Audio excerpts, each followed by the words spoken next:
My name is John Lobell. I'm a professor of architecture at Pratt Institute in Brooklyn, New York. And these are excerpts from a recording of a book reading I did for my book, Visionary Creativity, How New Worlds Are Born. So that there's not enough here for you to get a sense of what the book was about, but you will get a sense of how I work in front of an audience. Ladies and gentlemen, will you please join me in welcoming the distinguished Professor John Lobell.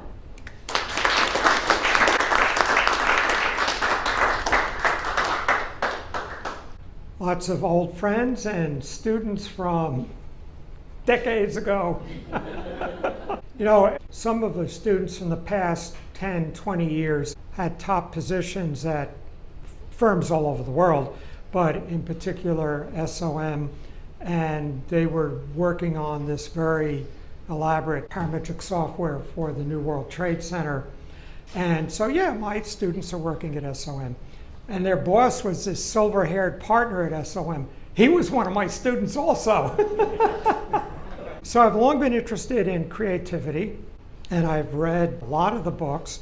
And as I began to get focused, I was going to write this book on creativity, I pretty much got all the books.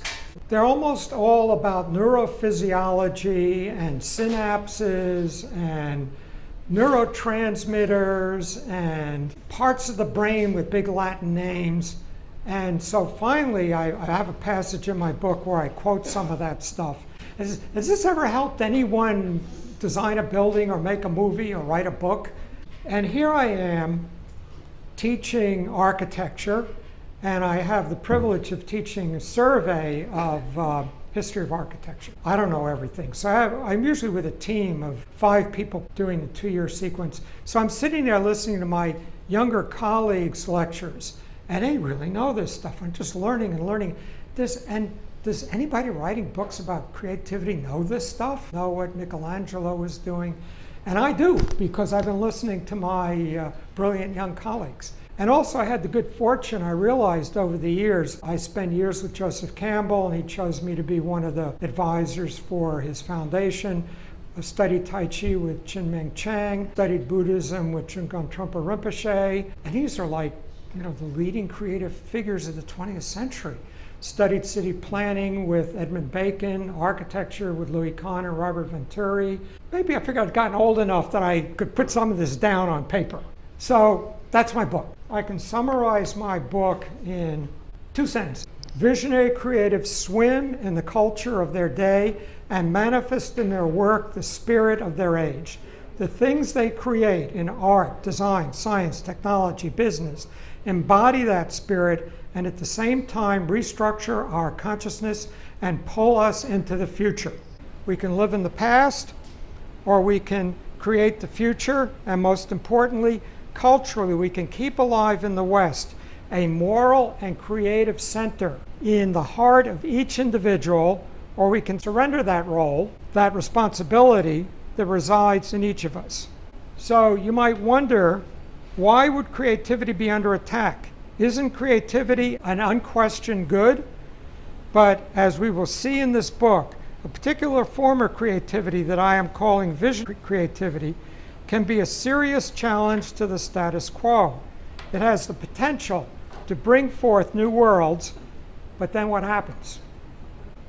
In doing so, it also destroys old worlds. Those who remain attached to old worlds are not interested in seeing them destroyed. Just look at the yellow taxi cab industry. They're doing everything they can to crush Uber. God forbid that, you know, people should actually be able to push a button to get a taxi. Visionary creatives feel that our world is no longer what we had thought it to be, and that a new world is struggling to be born. So these are people who are living in this new world that us old people might know about, but we're not living it the way they are. And they go nuts that, why is it that nobody gets it? And they're driven then to create things, whether it's art or businesses or technologies, that will help others experience what they're experiencing. Any other thoughts? Yeah. Beyond Calatrava, who is in your current pantheon of in other fields right now of visionary creatives? Stephen Wolfram. When I was in junior high, I had this LP record. And one side was theory of relativity, and the other side was the size of the universe. And I listened to it over and over. It's all I had. Today, every TED Talk is on YouTube. Yeah, everybody I'm interested in. I go to, like Stephen Wolfram, I simply go to YouTube and I go filter 1 month and see if there's anything new. Whoops, he just gave a talk last week. Let's see what he's up to. And so anybody we're interested in, we can like hunt down and then, follow them.